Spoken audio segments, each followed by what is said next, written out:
Helton and free speech.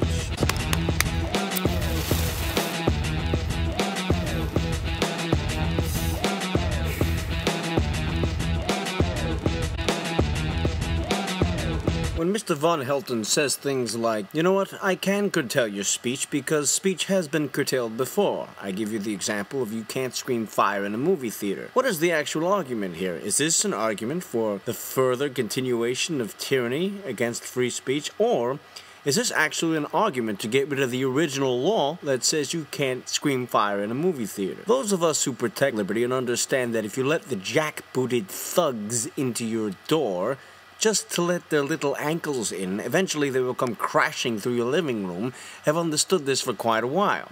So when we say things that it's time to repeal laws like you can't scream fire in a movie theater for fear that people will take this law as precedence and use it against your freedom of speech, no longer shall you look at us like maniacs and crazy people who want people to be stampeded in movie theaters. No, we are forward-seeking individuals, and when we tell you that the rights of smokers should be protected, and when we tell you that telling children that they can't have sugar, or that taxes on soda, or whatever else it is that the government today has decided is bad for you, and you think that it won't affect you, that they will never come after your liberties. After all, you're not a smoker. You don't drink soda, and sugar is bad for you. You will keep this in mind in the future. Von Helton isn't the first to use the, well, you can't scream fire in a movie theater, therefore I will still try to steal your First Amendment.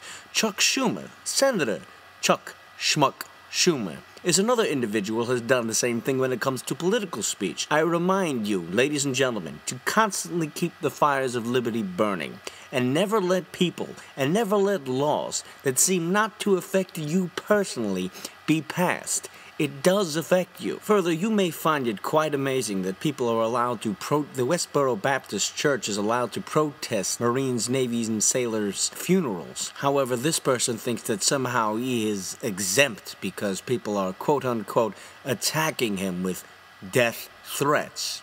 Now, this is nonsense. Also, we see here the other thing that people tend to do when they try to steal liberty is hide behind children. You can't have pornography in that corner. Think about the children. Never mind that everybody else came before them, and thank you very much, I use condoms, so that is your little mistake, and that is your problem, not mine. The rest of the world doesn't need to suffer because of your children. How much liberty has been stolen in the name of the children? What these people are actually doing is hiding behind children, or better yet, stomping over in front of them to get to their stolen liberty that they desire so much and that they need so much. Using children as a shield is quite disgusting, and it's used often. Don't let that happen either. What is really to be remembered is that freedom of speech was actually invented to protect unpopular speech. Regular speech that offends no one doesn't need protection now, does it? Why would that need to be protected? For me to say good morning to you, that doesn't need protection. However, for me to tell you to go fuck yourself, that needs protection, because people may say, hey, there should be a law. That is exactly what the First Amendment is designed to protect. So let us get this straight. We can burn flags, the Westboro Baptist Church can protest military funerals. However, Mr. Von Helton thinks that he's somehow above all this, that these attacks on him he claims are personal and that they are coming after him. Well, Mr. Helton, I simply want to tell you, go fuck yourself. I mean that with all sincerity. Freedom of speech is at best a weak reed. It is always in danger of being suppressed. Our hold on it is sometimes very tenuous indeed. Therefore, anything which tends to weaken it even further must be opposed.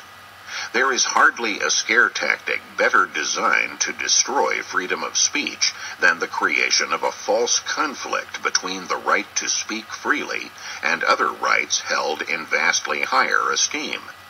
Yet this is precisely what the usual interpretation of yelling fire accomplishes. If exceptions to the right of free speech are granted, our tenuous hold on the right of free speech is weakened. There are no legitimate exceptions to the right of free speech. There are no cases in which the right of free speech is in conflict with any other right we hold dear.